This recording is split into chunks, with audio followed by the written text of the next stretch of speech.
दोन स्त्रिया आहेत बायबलमध्ये. ओके, एक आहे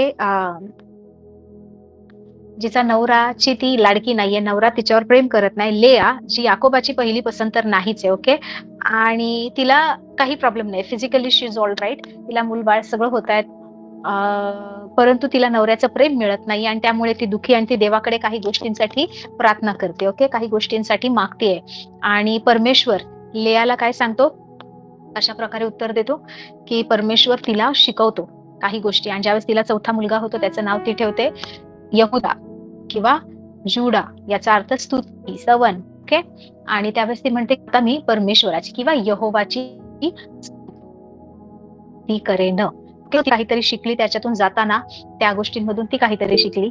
दुसरी एक स्त्री आहे बायबलमध्ये जिचा नवरा तिच्यावर खूप प्रेम करतोय, त्यालाही दोन बायका आहेत, एल्काना. ओके, आपण ह्याच्याविषयी पाहतो शमूएलच्या पुस्तकामध्ये. एल्काना जो आहे त्याला दोन बायका होत्या, हन्ना आणि पनिन्ना. हन्ना तर त्याची आवडती लाडकी जीवापाड प्रेम करायचा तो, प्रेज द लॉर्ड. आणि असं व्हायचं की त्याला दुसरी बायको पण होती, पनिन्ना. तर पनिन्नाला मुलं बाळ होती, हन्नाला काही संतती नव्हती, आणि इकडे हा तिचा नवरा तिच्यावर प्रेम करतोय तरी हन्ना दुखी आहे. दोन्ही बायका दुखी आहेत, दोन्ही. इकडे तुम्ही लेयाचं उदाहरण घ्या, इकडे हे. लेयाचं कारण काय की नवरा माझ्यावर प्रेम करत नाही. हन्ना का दुखी आहे की नवरा खूप प्रेम करतो. नवरा एके ठिकाणी तिला म्हणतो, एल्काना तिला म्हणतो की मी तुला 10 मुलांपेक्षा जास्त नाहीये काय. तो इतकं प्रेम करायचा की दोन्ही बायकांमध्ये तो पार्शालिटी करायचा. म्हणजे तो जर त्याच्या दुसऱ्या बायकोला, पनिन्नाला एक साडी देत असेल तर हन्नाला 2 द्यायचा. पनिन्नाला जे मिळेल त्याच्या दुप्पट भाग मिळायचा. समजा पनिन्नाला एक घर घेऊन दिलं तर हन्नाला 2 देत असेल, जे काही असेल, कारण त्याची आवडती होती, त्याची लाडकी होती आणि खूप प्रेम करायचा. आणि ती नेहमी म्हणायची, कारण तिचा लोक छळ करायचे, तिची जी सवत जी होती ती पण तिच्यावर हसायची. लोक म्हणायचे ही वांज आहे, हिला मुलबाळ होत नाही, she is a barren, she is an infertile woman. आणि ही का दुखी होती, हिला मुलबाळ नाहीये म्हणून. आणि ती सुद्धा परमेश्वराकडे गारणं गाते, दुखी आहे, रडते. दोघींचे सिच्युएशन वेगळे आहे. एकीवर नवरा प्रेम करत नाही, एकीवर नवरा प्रेम करतो. एकीला मुलबाळ आहे, दुसरीला मुलबाळ नाहीये. आणि दोघींच्या लाईफमध्ये एक वेगळी म्हणजे अजून एक बायको त्यांच्या नवऱ्याच्या जीवनात आहे. ओके, पण ह्या दोघींना परमेश्वर वेगवेगळ्या पद्धतीने चालवतो. ज्यावेळेस हन्ना तिचं हृदय परमेश्वराकडे मोकळं करते, परमेश्वराला म्हणते तू जर मला संतान दिलास तर मी तुझ्यासाठी तो देईन, वाहून देईल, आणि तिला तिच्या प्रार्थनेचं उत्तर मिळतं. इकडे परमेश्वर ज्यावेळेस याकोब आणि लेयाच्या गोष्टी आपण काल पाहिल्या, त्याच्यामध्ये परमेश्वर काय म्हणतो की परमेश्वर काही म्हणत नाही, परमेश्वर लेयाला काहीतरी शिकवतो. ती म्हणते पहिला मुलगा झाला, नवरा माझ्यावर प्रेम करेल, दुसरा मुलगा झाला, आता तर नवरा प्रेम करेल, तिसरा मुलगा झाला, आता शिमोन झाला, आता तर माझ्याशी नाही का तो खरंच माझ्याशी जडून राहील, माझ्याशी एकनिष्ठ राहील, तो बघेल, मी त्याला 3-3 पुत्र दिलेत. चौथा मुलगा होतो, ती म्हणते मी आता यहोवाची स्तुती करणार, आणि त्याचं नाव ती ठेवते यहुदा, आणि त्याच्यामध्ये ती समाधानी झाली. So it is always recognising your creator. Hallelujah, recognise your lord. आणि बायबल सांगतं तिने त्याचं नाव यहुदा ठेवलं. यापुढे मी यहोवाची स्तुती करणार. Actual translation is जहोवा. ओके, त्याच्या वडिलांच्या घराण्यातल्या तिच्या ज्या वडिलांच्या घराण्यामध्ये जे देवता आहेत किंवा ज्या मूर्ती आहेत त्यांची नाही. आतापासून मला हा चौथा मुलगा झालाय, मी यहोवाची स्तुती करणार, आणि त्याचं नाव ती यहुदा ठेवते. सो तिला परमेश्वर खूप लवकर समजला होता, आणि तिने त्याचं स्वतःचं जीवन आहे ना ते देवाला अर्पण केलं होतं. सो बायबल जेव्हा वाचतो ना तेव्हा सगळ्या बाजूने आपल्याला पाहायचंय. ओके, सो परमेश्वराचे मार्ग वेगळे आहेत. कदाचित ताप दोन लोक आहेत, दोघांना फीवरच येत असेल, दोघांना थंडी वाजून येते, दोघांना खूप गळून गेल्यासारखं होतंय, पण एकाला मलेरियाचा ताप असू शकतो, दुसऱ्याला डेंग्यूचा ताप असू शकतो. सो दोघांचे मेडिसिन्स वेगळे आहेत. इथे हन्ना, तिने सर्वस्व देवाकडे अर्पण केलं. तिला पुत्र पाहिजे होता, तिला आई बनायचं होतं, तिला गर्भधारणा करायची होती, आणि ती म्हणाली तुझ्यासाठी देईन. आणि त्याच्यानंतर तिला बरेच मुलं मुली सुद्धा झाल्या शमूएलानंतर. इकडे हिला मुलं होत आहेत, मुलगी पण झाली. याकोबाला एकच मुलगी झाली, इस्रायलाला दीना म्हणून. ओके, शेवटची मुलगी ती पण लेयाद्वारेच होते. आणि इथे तिचा नवरा म्हणजे तिला चांगली वागणूक कोणी देत नाही, फक्त नवरा असं नाही, कदाचित तिला कन्सिडर केलं जाते. ओके, म्हणजे सहज घेतायत लोक तिला, टेकन फॉर ग्रँटेड आहे. आणि त्या सिच्युएशन मध्ये नाही का ती परमेश्वरामध्ये रमायला शिकलीये. देवाने याकोबाचे सर्व उतार चढाव मध्ये लेयाला सोबत ठेवलं. ज्यावेळेस तो मामाच्या घरी होता, तिकडून त्याला मुलं झाली, संतती झाली. इतकं सुंदर तिचं हृदय होतं. मी तुम्हाला सांगते की जी बहीण तिच्यावर तिची सवत म्हणूनच झाली होती, त्या बहिणीच्या मुलांना सुद्धा पुढे ही सांभाळते, कारण आज तीच आहे नंतर. ओके, ज्यावेळेस याकोब जातो, इस्रायल बनतो, तो देवाशी तिकडे मल्लयुद्ध करतो, झोंबी करतो, बायबल सांगतं. आणि मग तो लंगडत चालायला लागतो, आणि तो त्याच्या देशात जातो, तो त्याच्या भावाला एसावला भेटतो, पुन्हा तिकडे वस्ती सुरू होते, पुन्हा सगळ्या गोष्टी होतात.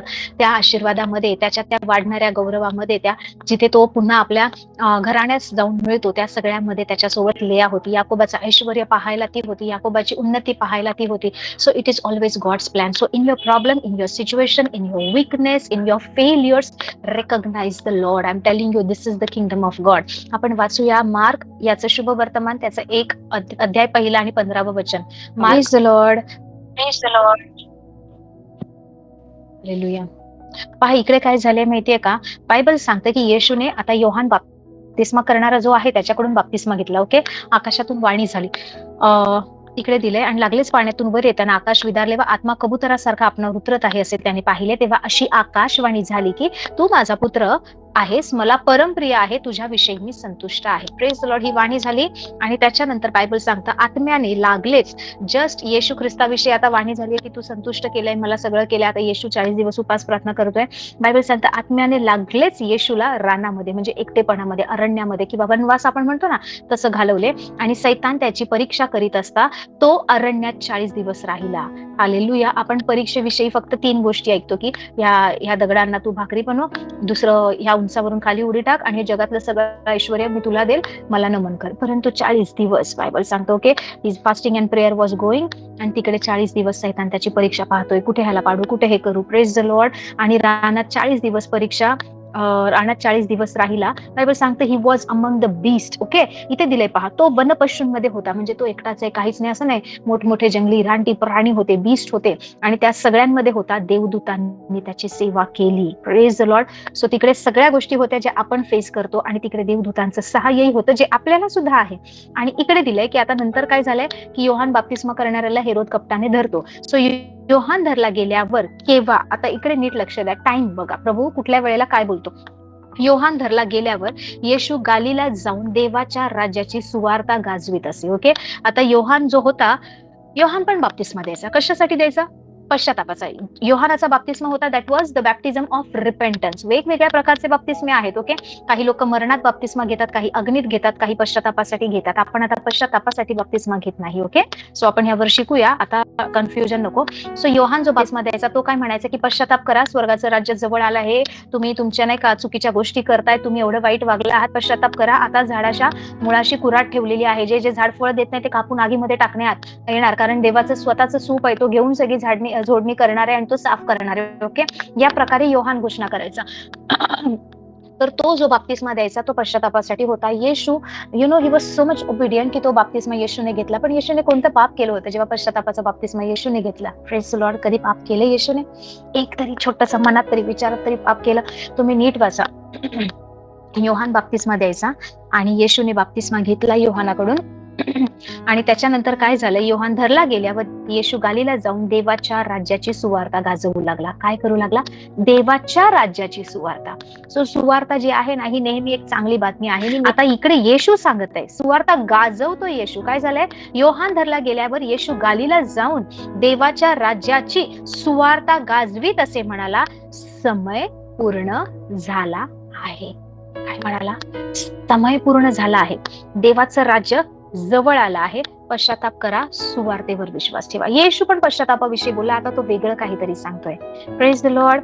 पहा, येशू काय म्हणाला? समय पूर्ण झालाय, काळाची पूर्णता झाली आहे, समय पूर्ण झाला आहे. आता काय झाला आहे? देव लोकांच्या भेटीसाठी आला आहे. असं नाही म्हणाला की तुम्ही देवाच्या जवळ या. येशू म्हणाला देवाचं राज्य जवळ आला आहे. इकडे प्रभू म्हणतो समय पूर्ण झाला आहे, देवाचं राज्य जवळ आला आहे, पश्चाताप करा आणि सुवार्तेवर विश्वास ठेवा. कशावर? सुवार्तेवर. हालेलुया. रिपेंट. असं झालंय, तसं झालं, हे झालं ना. रिपेंट. सुवार्ता जे आहे, देवाचं वचन जे आहे, परमेश्वर जे बोलतोय त्यावर विश्वास ठेवा. का? तुम्ही देवाच्या राज्याचा शोध नाही करत आहे, तुम्ही देवाचं राज्य म्हणून कुठे नाही का इकडे तिकडे गेले नाही. देवाचं राज्य जवळ आलं आहे, देवाचं राज्य जवळ आलंय, परमेश्वर आलाय सगळ्या सुख सुविधा घेऊन, योजना घेऊन, मुक्तीची योजना, तारणाची योजना, सोडवण्याची योजना, सगळ्या उत्तम गोष्टी देण्याची योजना घेऊन परमेश्वर आला आणि त्याचा एकुलता एक पुत्र सुद्धा पाठवलाय. संपलं. येशू आहे तिकडे राज्य आहे, येशू आहे तर सर्व आहे. जिथे येशू नाही ते कसलं राज्य? Praise the lord. सो इकडे येशू लोकांच्या भेटीसाठी आलाय आणि आता येशूच्या कार्याची, मिनिस्ट्रीची सुरुवात होते. हालेलुया. आणि मग बायबल सांगतं की येशूने त्याच्यानंतर शिष्य निवडले, सगळ्या गोष्टी झाल्या. सो देव जे आहे ना, आपल्याला देव त्याच्या राज्याविषयी बोलतो ना, ते देवाने ऑलरेडी आपल्याला दिले. आपण काल पाहिलं, परवा पण आपण पाहिलं की देवाचं राज्य कुठे आहे? ते तुमच्यामध्ये. ते दृश्य स्वरूपात येत नाही, इकडे येईल, तिकडे येईल, असं येईल तसे. जेव्हा आपण त्या गोष्टी होतात, सिंपल एक जस्ट खूप सोप्या शब्दात सांगते, ह्या गोष्टी विसरू नका. इमॅजिन करा की आपण आता नाही का महाराष्ट्रात या शहरामध्ये राहतोय, आपण इंडियन सिटीजन आहोत, आपण भारताचे नागरिक आहोत. अशा एका ठिकाणी समजा तुम्हाला पाठवलं, कुठलाही चांगलं समृद्ध देश घ्या, तुमच्या आवडीचं असेल, ऑस्ट्रेलिया असेल, न्यूझीलंड असेल, UK, लंडनमध्ये जायचं असेल, अमेरिकेत जायचं असेल, कुठला तुम्हाला विचार करा, त्या देशामध्ये तुम्ही जाताय आणि तिकडे गेल्यावर तुमच्यासाठी सगळी सोय केलेली आहे. तर तुम्ही नॅचरली त्या देशाचे नियम फॉलो करणार, तिकडच्या गव्हर्नमेंटच्या रूलनुसार चालणार, तिकडचा टॅक्स भरणार, तिकडे त्यांचं जसं लाईफस्टाईल आहे तसं राहणार. मोर ओव्हर तुमचं खाणं पिणं पण थोडंफार त्यांच्यासारखं बदलणार. त्यांच्या टाइम झोन प्रमाणे तुम्ही स्वतःला ऍडजस्ट पण करणार. भारताच्या वेळेनुसार झोपणार नाही, जर तिकडे त्यावेळेस दिवस आहे तर त्यानुसार तुम्ही काम करणार. ओके. सो आता ह्या सगळ्या गोष्टींचा बदल तुमच्यामध्ये होतोय का? कारण तुम्ही त्या देशामध्ये राहताय, त्या देशाचे सगळे कायदे कानून तुम्हाला फॉलो करायचे. परंतु आता विचार करा की तुम्ही स्वर्गाच्या राज्यात आहात. ओके. स्वर्गाच्या राज्यामध्ये जिथे आपला पिता परमेश्वर सिंहासनावर बसलाय, जिथे आपला येशू त्याच्या द्वारे, त्याच्यासाठी, त्याच्याकरिता सगळ्या गोष्टी आणि सगळ्यात महान जे नाव आहे ते येशूला दिलंय, आणि त्या येशूने तुम्हाला हाक मारली आहे, तुम्हाला बोलवलंय, तुम्ही त्या पित्याची मुलं म्हणून आहात. ओके. आणि आता स्वर्गाच्या राज्यात जर असाल तर मला सांगा, कोण येऊन बोलेल आज माझं डोकं खूप दुखतंय, आज मला खूप थकल्यासारखं वाटतंय? किंवा जर तुमच्या समोर येशू आहे, पिता आहे, देवदूत आहे, स्वर्गीय राज्य आहे, कोण येऊन तिकडे बोलेल मला समजत नाहीये, मी कसं करू, उद्याचं घर भाडं कसं भरू, काय करू? कारण तुम्हाला माहितीये तिकडे सगळी प्रोव्हिजन आहे. ज्यांनी देवावर विश्वास ठेवला, बायबल सांगतं जितक्यांनी परमेश्वरावर विश्वास ठेवला तितक्यांना त्यांचे पुत्र होण्याचा अधिकार दिला. सो तुम्ही कोण आहे? त्या देवाच्या राज्याची तिथली लोक आहे, तिथली प्रजा नाहीये, तिथले तुम्ही राजपुत्र राजकन्या आहात. You rain in that kingdom. तुम्ही राज्य करता. आणि विचार करा, आता काय झालंय, तुम्ही तिथले आहात हे तुम्हाला माहितीये, तुम्ही वचन पण वाचता की तुम्ही नाही का देवाचे पुत्र आहात, तुम्ही परमेश्वराचे संतान आहात, येशू ख्रिस्तासोबत आहात. आता चला आपण हे इमॅजिन करूया, येशू ख्रिस्त आहे आणि तुम्ही आहे, आणि स्वर्गात तुम्ही आहात सगळेजण, आपण बसलोय, आणि येशू ख्रिस्त कसलंच टेन्शन घेत नाही, आणि तुम्ही नाही का असं टेन्शन घेऊन बसले, मला कळत नाही, माझ्या पोटात दुखतंय, मी काय करू, मी कसं करू, माझ्या फॅमिलीमध्ये असा असा प्रॉब्लेम आहे, मला नोकरीच भेटत नाही, माझं बिझनेसच चालत नाही, काय करू? विचार करा, येशू ख्रिस्तासोबत तुम्ही वारिस आहे. यू आर को एअर विथ क्राइस्ट. म्हणजे जे येशूच आहे तेच तुमच्याकडे आहे. सर्व प्रकारच्या गोष्टी येशू ख्रिस्ताच्या पायाखाली ठेवल्यात पित्याने, येशूच्या पायाखाली, याचा अर्थ तुमच्या पायाखाली ठेवल्यात. दिस इज ट्रूथ. आम्ही असं नाही अतिशयोक्ती करून बोलत नाही, मी खूप असं हाईप करून तुम्हाला असं नाही का काहीतरी खोट्या गोष्टींचं आश्वासन देत नाही. वचन हेच सांगतं. पण प्रॉब्लेम काय, येशू ज्या विश्वासाने चालला, पित्यावर जो भरोसा करून चालला ना, तसा भरोसा करून चालता येत नाहीये. परंतु जे दिसत नाही ते शाश्वत आहे, ते टिकणार आहे. जे दिसतंय ना ते किती वर्ष कसं राहील माहित नाही, आणि हे जे दिसणार आहे, जे दिसतंय तुम्हाला, ते स्वर्गात घेऊन जाऊ शकत नाही. प्रभू काय म्हणाला माहिती, ज्या ठिकाणी तू पाय ठेवशील ती जमीन आशीर्वादित आहे. हालेलुया. याचा अर्थ, जर मी ह्या जमिनीवर जाते ती आशीर्वादित, मी तिकडे जाते आशीर्वादित आहे, मी ह्या शहरात जाते, म्हणजे आशीर्वाद तुम्ही घेऊन चालता, तुम्ही आशीर्वाद आहात. असं नाही की आशीर्वादित खूप चांगली जागा आणि तिकडे तुम्हाला देवाने पाठवलंय. नो, त्या जागेवर आशीर्वाद नाहीये की ती तुम्हाला ब्लेस करेल, तुम्ही आशीर्वाद आहात.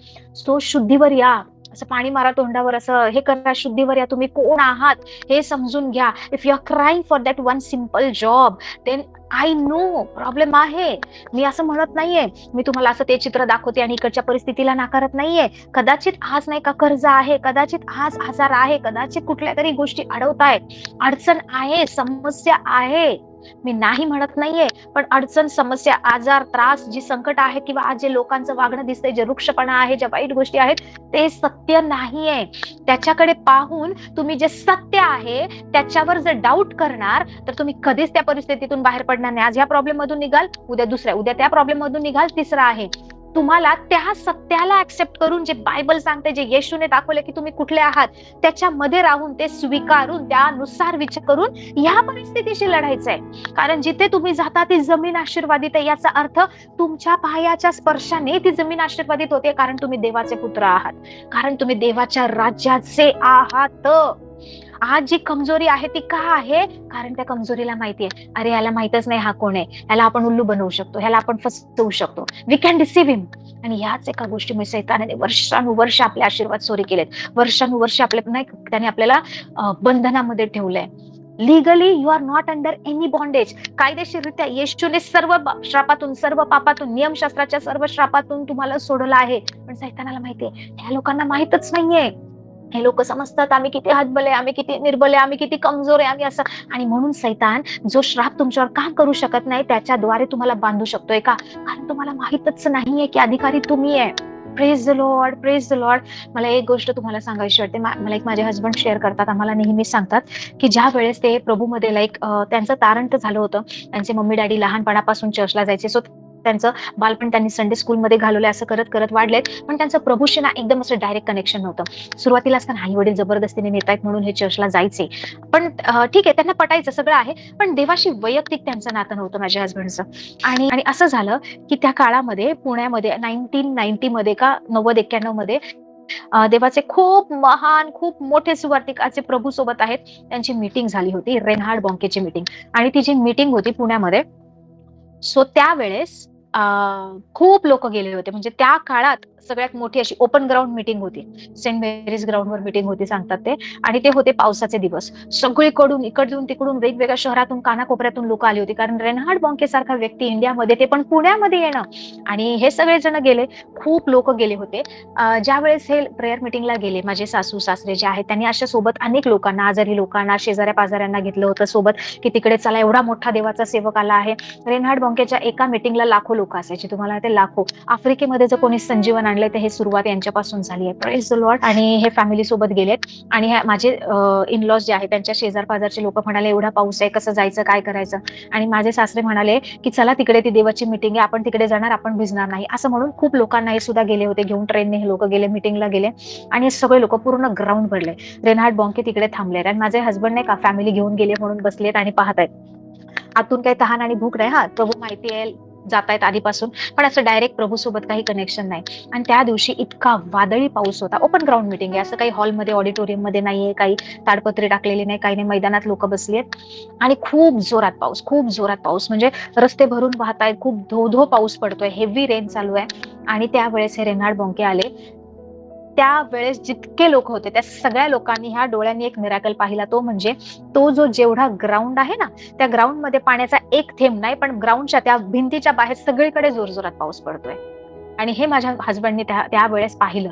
म्हणजे त्यांचं प्रीचिंग चालू आहे, ते स्टेजवर थांबलेत, हजारोंची गर्दी आहे तिकडे, पण त्या मैदानात पाण्याचा एक थेंब नाही. आजूबाजूला सगळीकडे पाऊस पडतोय, जसं काही फक्त एवढ्या भागातच त्या ग्राउंड पुरतं पाऊस पडत नाहीये. त्यांची सुवार्ता ऐकल्यानंतर माझ्या हसबंडचं जीवन बदललं आणि देवासोबत त्यांचं कनेक्शन झालं. कारण त्यांनी डोळ्यांनी अशा अद्भुत गोष्टी पाहिल्या. आणि प्रत्येक दिवसाची मीटिंग तशी झाली. लोक आश्चर्य करत होते की कसं शक्य, एक थेंब पण पडत नाहीये, एक थेंब सुद्धा पाणी त्या मैदानावर नाही, आजूबाजूला एवढ्या जोरात पाऊस पडतोय. We reign and rule from the kingdom of God. This is the kingdom of God. I'm telling you that authority we have. We are not subjected to this earthly kingdom. तुम्ही पृथ्वीवरच्या राज्याच्या अधीन आहे. पृथ्वीवर राज्य करायसाठी आहे तुम्ही. देवाचं राज्य इकडे गाजवायसाठी आहे, अधिकार सत्ता करण्यासाठी आहे. Praise the Lord. त्याच्यानंतर काही वर्षांनी पास्टर रामबाबू आहेत, त्यांची मीटिंग झाली होती. ते माझ्या हसबंडच्या लाईफमध्ये इतकं बदल घडवणारे होते की देवाच्या वचनाच्या प्रेमात ते पडले होते. तिकडून त्यांचं बायबल रिडिंग, देवासोबत वेळ घालवणं, रात्री 2-2, 3-3 वाजेपर्यंत प्रेयर करण्याचे सुरू झालं की त्यांचं लाईफ बदलून गेलं. Praise the Lord.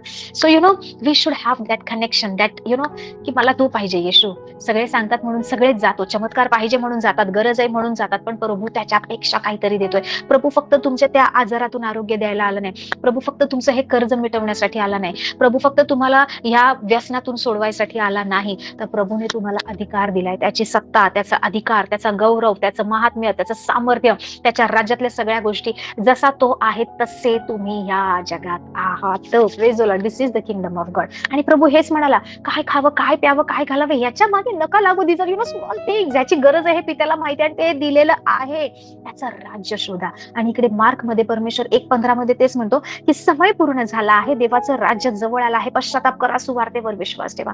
What is gospel? Gospel is not the law.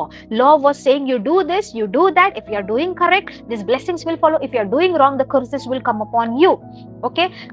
नियमशास्त्र सांगायचे तुम्ही ह्या गोष्टी केल्या तर हे आशीर्वाद मिळतील, नाही केलं तर तुम्हाला नाही का हे सगळ्या अडचणी तुमच्यावर येतील, हे श्राप येतील. मग तुम्हाला परत नाही का हे पश्चातापासाठी हे समर्पण, ते समर्पण, हे सॅक्रिफाईस, हे बलिदान, हे असं तसं करावं लागेल. पण तुम्ही नाही का सतत दरवर्षी स्वतःच्या पापांची क्षमा मागण्यासाठी तुम्हाला दरवर्षी अर्पण द्यावं लागणार, बलिदान द्यावं लागणार.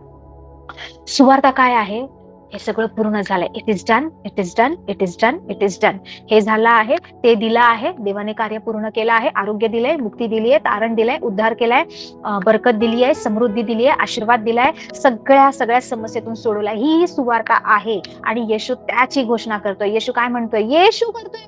Can you believe? येशू स्वतः सुवार्तेची घोषणा करतोय. समय पूर्ण झालाय, देवाचं राज्य जवळ आलंय, पश्चाताप करा, सुवार्तेवर विश्वास ठेवा.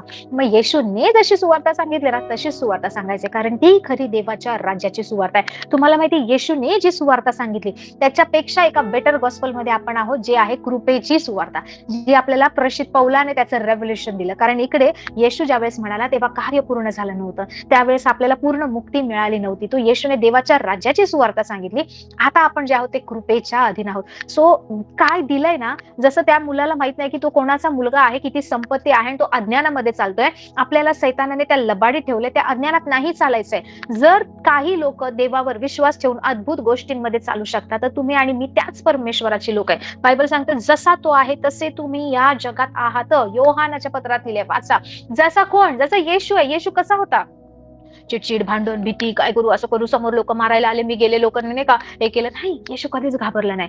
येशू काम करत राहील आणि येशू कधीच हारला नाही. Praise the Lord. येशू दुसऱ्यांसाठी मध्यस्थी करत होता. आता त्याच्यापेक्षा पण उत्तम गोष्टी, म्हणून प्रभू म्हणाला, मी जे केलं ते माझ्यावर विश्वास ठेवणारा करेल किंवा त्याच्याही पेक्षा अधिक करेल. Praise the Lord. असा एकच परमेश्वर आहे, असा एकच प्रभू आहे, असा एकच मित्र आहे, असा एकच वर आहे, असा एकच देव आहे, एकच तारणार आहे, जो म्हणतो माझ्यापेक्षा पण महान कृत्य तुम्ही कराल.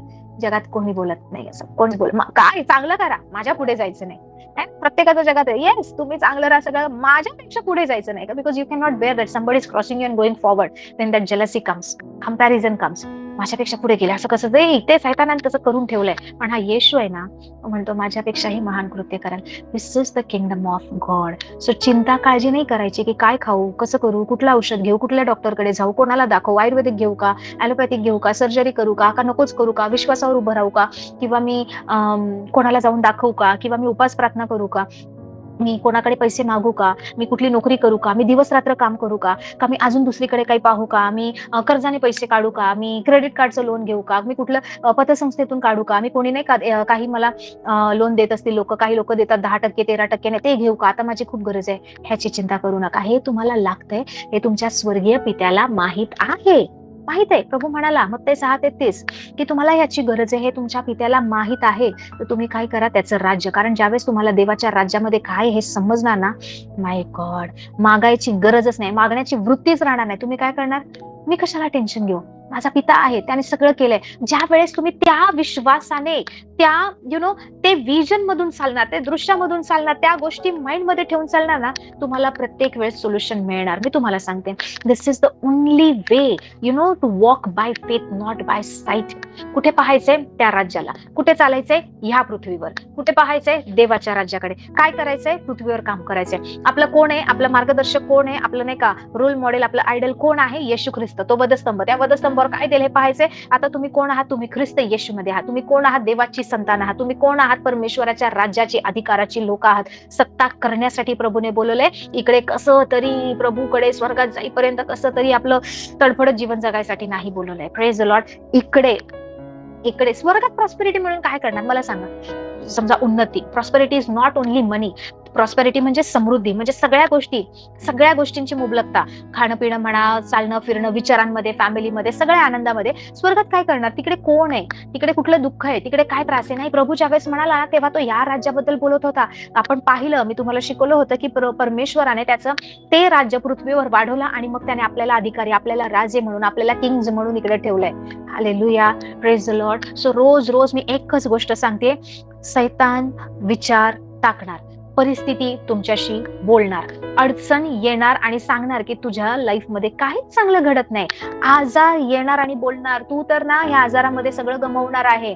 पुन्हा फॅमिलीमध्ये अडचणी, विभाजन टाकून तो खाली ओढण्याचा प्रयत्न करणार. जोपर्यंत तुम्ही त्या समोरच्या परिस्थितीला, त्या आजाराला, त्या अडचणीला, त्या अपयशाला बोलू देणार ना, तुमच्या जीवनामध्ये त्या गोष्टी घडणार. ज्या दिवशी तुम्ही त्यांना न बोलू देता तुम्ही देवाची वचनं बोलणार, तुम्ही घोषणा करणार, तुम्ही तुमची आयडेंटिटी, तुमची ओळख सांगणार ना, तेव्हा ते आवाज बंद होणार. सो आवाज बंद करायला शिका. असं पॅसिव्ह, असं नाही का निष्क्रिय बसून ह नाही, ते नाही करायचंय.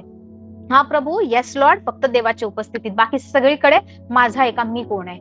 I am I am created to have dominion over the earth. Hallelujah. त्या पृथ्वीवर अधिकार आणि सत्ता करण्यासाठी बनवलंय. कदाचित आज मला नाही का, मी कमजोर पडतेय, पण मी परत प्रयत्न करणार, परत प्रयत्न करणार, कारण हे माझी कुवत नाहीये, तर माझ्या देवाने दिलेली कुवत आहे, माझ्या देवाने दिलेली अबिलिटी आहे. देवाने मला त्याच्या प्रिय पुत्राच्या राज्यात ठेवलं आहे. कलसेकर असं पुस्तक उघडा वाचा. बायबल सांगतं त्याने आपल्याला अंधाराच्या सत्तेतून काढून त्याच्या प्रिय पुत्राच्या राज्यामध्ये ठेवलंय. कुठे होते पहिले तुम्ही? अंधाराच्या राज्यामध्ये. कुठे होते? अपयशाच्या राज्यामध्ये. कुठे होते? जिथे सैतान त्या आपल्याला फुटबॉल प्रमाणे नाचवत होता, इकडून लाथाडत होता, तिकडून लाथाडत होता, कसं तरी आपण करत वागत होतो. त्या अंधाराच्या सत्तेतून होतो आपण ह्या राज्यामध्ये, अंधाराच्या किंगडम मध्ये होतो, पण तिकडून काढून त्याने आपल्याला पित्याने प्रिय पुत्राच्या, म्हणजे इकडून असं काढलंय. मी काही नाही केलं, मी प्रकाश शोधला पण नाही, मी अंधारातच होते, मला तिकडून काढलं आणि त्याच्या प्रिय पुत्राच्या येशूच्या राज्यामध्ये ठेवला आहे. येशूचं राज्य काय? Praise the Lord. Now you study the kingdom of Jesus. It is nothing but the kingdom of God. Hallelujah. Praise the Lord. मग प्रभू म्हणतो ठेवलं आहे, तर प्रभू आम्हाला ह्या अंधारातून बाहेर काढ, प्रभू आम्हाला कशाला रडताय? तुम्ही त्या परिस्थितीत नाहीये, परिस्थिती तुम्हाला फसवते की तुम्ही तिकडे आहात. त्या परिस्थितीला सांगा, मी अजूनही देवाच्या प्रिय पुत्राच्या, माझ्या स्वर्गीय पित्याच्या, मी देवाच्या राज्यामध्ये आहे, तू माझ्यावर काम करू शकत नाही. यू हॅव टू से. वादळ थांबवायचं होतं तेव्हा येशूने गुडघे टेकून बोटीमध्ये प्रार्थना नाही केली, पिता हे पाणी जाऊ दे, पिता हे नाही. येशू त्या प्रॉब्लेमशी बोलला, येशू त्या पाण्याशी बोलला. तो हे येशू उठला आणि म्हणतो, कुठे गेला तुमचा विश्वास? आणि येशू म्हणतो, पीस, बी स्टील. कोणाला म्हणतो? त्या वाऱ्याला आणि त्या पाण्याला, त्या मोठ्या मोठ्या लाटांना, शांत हो. Praise lord, praise lord. You have to talk, you have to talk. त्या अडचणीशी बोला, त्या प्रॉब्लेमशी बोला, त्या कर्जाशी बोला. मग ते मार्क 11:24 मध्ये प्रभू काय म्हणालाय, की जर तुमच्यामध्ये मोहरीच्या दाणे एवढा जर विश्वास असेल आणि तुम्ही ह्या पर्वताला इथून उचलला जा आणि समुद्रात टाकला जा असे म्हणाल तर तसे. प्रभू असं नाही म्हणाला की त्या पर्वताला पहा आणि मग माझ्याकडे या, आतल्या रूम मध्ये बसा, दरवाजा लावा आणि माझी प्रार्थना करा, मग मी त्याला समुद्रात उपटून काढून टाकेल. नाही. लॉर्ड सेड, त्या पर्वताला जर बोलाल की इकडून निघ आणि समुद्रात टाकला तर तो जाणार. तुमच्या लाईफ मध्ये पर्वत कुठला आहे ते पहिला आयडेंटिफाय करा. चिडचिड आहे, राग, मत्सर, हेवा, कलह, मीपणा, भांडण, पैशाच्या मागे पळताय, खूप प्रेम आहे पैशाबद्दल, किंवा चुकीच्या रिलेशनशिप मध्ये आहात, चुकीच्या अफेअर्स मध्ये गुंतलेले आहात, वासनीमध्ये आहात, व्यसनामध्ये आहात, व्यभिचारामध्ये आहात, कर्जामध्ये आहात. डोंगर कुठला आहे ते बघा आणि त्या डोंगराशी बोला. येशूने तेच केलं, येशूने तेच केलं. Praise the lord. So you are the kingdom people, you are kingdom generation. तुम्ही राजाचे पुत्र आहात, देवाच्या राज्याचे पुत्र. सो प्रकटीकरण 1:6. हालेलुया. प्रकटीकरण 1:6 मी तुमच्यासाठी वाचते.